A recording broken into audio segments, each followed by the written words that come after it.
Shalom Bapak Ibu semua, kita akan mendengarkan firman Tuhan. Sebelum itu mari kita berdoa. Kami bersyukur Tuhan untuk setiap hari yang Tuhan telah berikan, dan hari ini kami bersyukur kami akan mendengarkan firman Tuhan. Biarlah waktu yang pendek ini, singkat ini Tuhan, kami bisa mendengarkan firman Tuhan dengan baik. Kami bisa memahami firman Tuhan dengan baik. Terlebih Tuhan, melalui setiap pemahaman kami, perenungan kami, firman Tuhan ini menjadi langkah kami untuk bergerak. Kami jadi pelaku firman Tuhan yang baik. Ajar kami Tuhan, didik kami Tuhan, buka hati kami, pikiran kami, telinga kami, agar kami bisa menjadi orang yang memahami firman Tuhan dengan baik. Kami akan mendengarkan firman Tuhan di dalam nama Tuhan Yesus. Kami sudah berdoa. Haleluya. Amin. Shalom Bapak semua. Hari ini kita akan mendengarkan firman Tuhan. Dan firman Tuhan hari ini temanya adalah membangun atau meruntuhkan. Ini adalah sebuah seni dalam berbicara, dan kita akan mendengarkan firman Tuhan dan melihat apa kata firman Tuhan tentang berbicara. Kita buka Efesus 4 ayat 29. Janganlah ada perkataan kotor keluar dari mulutmu, tetapi pakailah perkataan yang baik untuk membangun, di mana perlu, supaya mereka yang mendengarkannya beroleh kasih karunia. Bapak Ibu semua, hari ini saya ingin kita semua membayangkan sebuah benda yang sangat sering kita lihat di kehidupan sehari-hari, yaitu batu bata. Benda ini sebenarnya netral. Di tangan seorang tukang bangunan atau arsitek yang ahli, batu bata ini bisa disusun, disemen, dan diubah menjadi sebuah rumah yang indah. Tempat keluarga berteduh dengan aman, sebuah bangunan yang berestetika. Tetapi bayangkan jika batu bata yang sama diambil oleh orang yang sedang marah, lalu dilemparkan ke kaca jendela punya tetangga. Jendela itu pasti hancur berantakan. Saya ingin Bapak Ibu melihat analogi yang saya berikan. Benda yang sama, yaitu batu bata, tetapi hasilnya bisa sangat berbeda. Semua tergantung bagaimana kita menggunakannya tentu. Bisa dipakai untuk membangun, bisa juga dipakai untuk meruntuhkan. Seperti tema kita tadi, membangun atau meruntuhkan. Tuhan memberikan kita satu kemampuan yang luar biasa yang tidak dimiliki makhluk lain di bumi ini, yaitu kemampuan berbicara. Kata-kata yang keluar dari mulut kita setiap hari, dari bangun tidur sampai mau tidur lagi, itu persis seperti batu bata tadi. Pertanyaannya, selama ini kata-kata kita lebih banyak dipakai untuk membangun sesama kita, atau justru melempari dan menghancurkan hati orang lain? Nah, mari kita belajar dari firman Tuhan. Apa kata firman Tuhan tentang bagaimana seharusnya kita berbicara? Yang pertama, ketika kita berbicara, maka yang harus kita perhatikan adalah perhatikan isinya. Apakah kata-kata kita ini busuk atau membangun?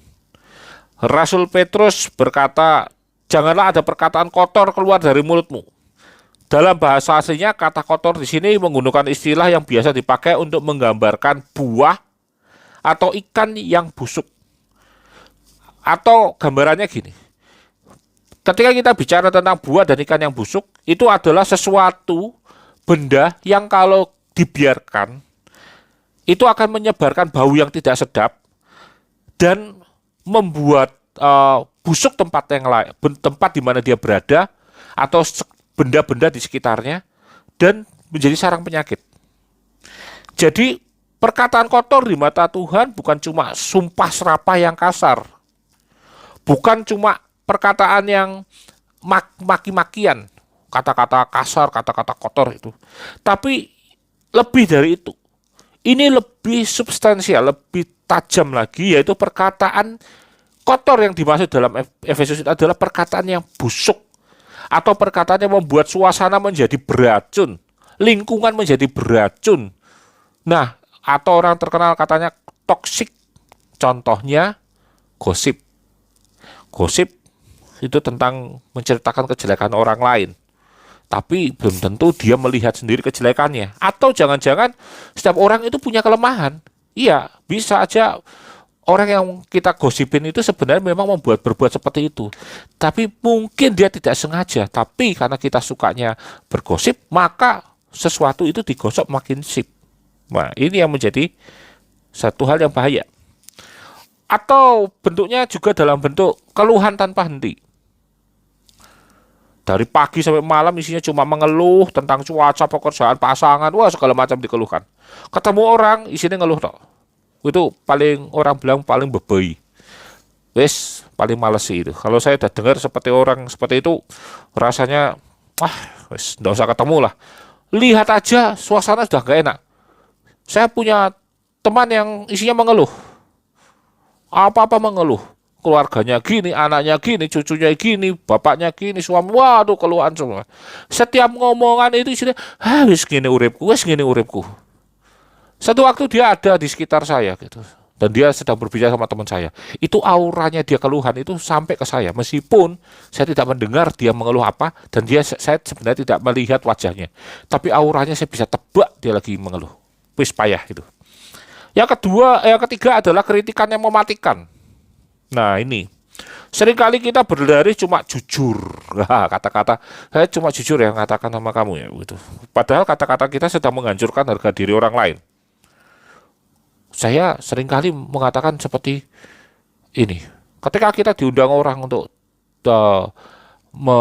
menilai sesuatu, nilailah yang jujur ketika kita berhadapan empat mata dengan bahasa yang sangat sopan. Dan tentunya pembanding yang sepadan. Seperti makanan. Ketika saya ditanya, makanan ini enak enggak? Gitu. Ketika di banyak orang saya bilang, enak memang butuh perbaikan. Tapi ini enak. Nah, ketika dia tanya lagi di depan saya, ini butuh perbaikan apa? Oh, nanti saya akan ceritakan. Boleh saya tulis? Nah, biasanya akan saya tulis itu perbaikannya. Yang baca dia aja. Kenapa saya berusaha untuk menahan ucapan ini supaya tidak menyakitkan? Kenapa saya berusaha untuk tidak menyakitkan? Karena saya nggak bisa masak. Kalau saya bisa masak, mungkin saya akan nilainya gitu ya. Tapi karena saya nggak bisa masak, ketika saya disuruh menilai masakan dengan kemampuan menilai dan analisa saya, maka saya akan berusaha menggunakan bahasa yang sangat-sangat sopan. Dan itu akan membuat harga dirinya tidak jatuh. Nah, kritikan yang mematikan ini sering terjadi dalam kehidupan kita. Wis payah ini juga. Sebaliknya, kalau kita melihat, Alkitab meminta kita untuk menggunakan perkataan yang baik untuk membangun. Di dalam Amsal 18 ayat 21 diingatkan, hidup dan mati dikuasai lidah. Kata-kata kita itu memiliki kuasa yang nyata. Saya ingin katakan bahwa hidup dan mati dikuasai lidah itu bukan untuk setiap orang yang bicara, tapi setiap orang yang mendengarkan perkataan kita. Dia bisa menjadi seorang yang hidup, bisa juga menjadi seorang yang mati gara-gara ucapan kita. Makanya ucapan itu hati-hati. Hal yang kedua, perhatikan waktunya, di mana perlunya. Perlu enggak kita ucapkan? Kalau enggak usah diucapkan. Gitu. Contohnya, gitu. Di bagian kedua ini, dari ayat ini, berkata, di mana perlu. Wah, ini saya ingin Bapak Ibu lihat dalam Amsal 4 ayat 29 tadi. Setelah kata membangun, dikatakan lagi, di mana perlu. Kata di mana perlu ini adalah kata yang merujuk pada kalau kita ngomong, pikirkan dulu penting enggak, sesuai enggak. Nah itu masalahnya, penting enggak dan sesuai enggak. Itu adalah arti kata di mana perlu. Artinya berbicara itu butuh hikmat untuk melihat waktu dan situasi. Tidak semua hal yang di kepala kita itu harus dikeluarkan saat itu juga. Mau kita ngomong sama anak kita, mau ngomong sama orang lain, mau ngomong sama siapapun, kita adalah orang yang berbicara dan kita adalah orang yang bertanggung jawab atas pembicaraan kita. Jadinya di gereja kita dan yang saya ajarkan ke Bapak Ibu semua adalah buang kalimat, ambil yang baik, buang yang jelek. Itu adalah kalimat yang membusukkan.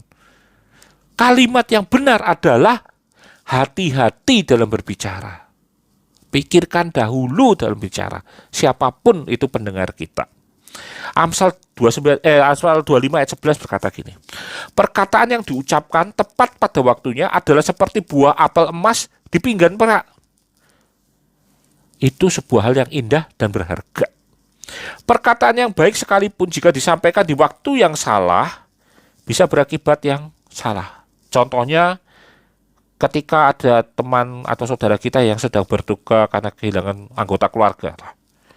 Di saat mereka menangis, mereka tidak butuh khotbah panjang lebar seperti kamu harus ikhlas, ini sudah rencana Tuhan, jangan menangis terus. Biarkan dia sedih. Gitu. Ketika ada orang yang sedang kehilangan, biasanya saya datangi gitu. Terus saya bilang, itu ya, turut berduka ya. Saya pernah mengalami hal yang sama. Saya tahu ini berat. Itu adalah kalimat yang lebih membangun karena kita menunjukkan empati daripada wes aja nangis.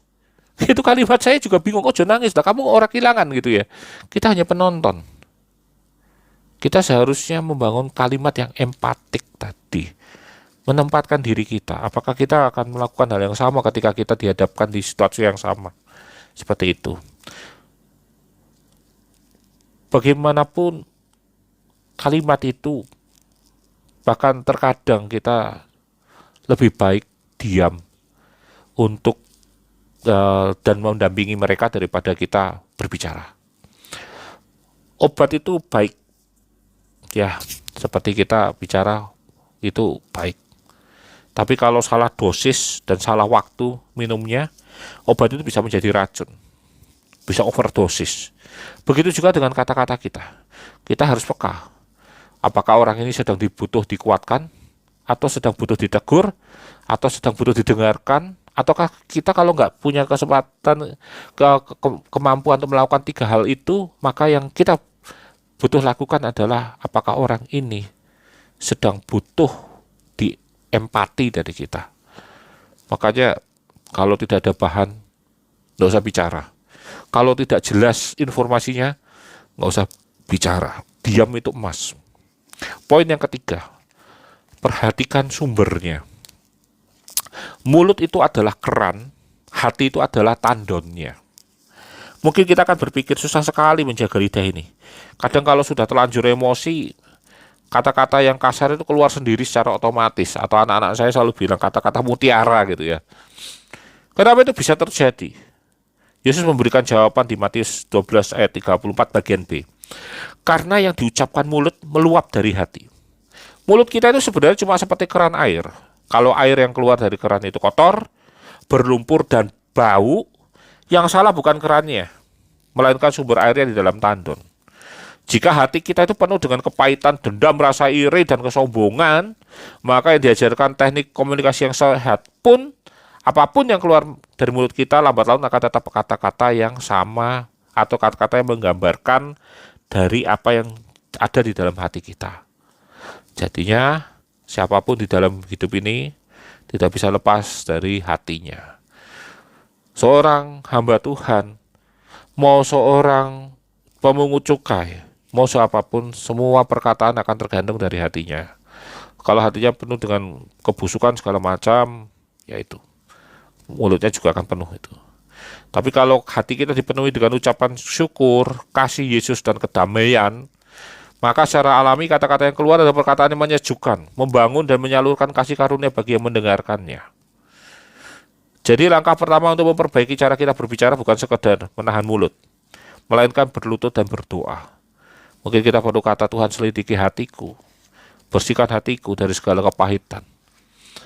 Atau mungkin kita bilang sama Tuhan, Tuhan jika saya tidak mampu menjaganya, ajarkan saya untuk berdiam.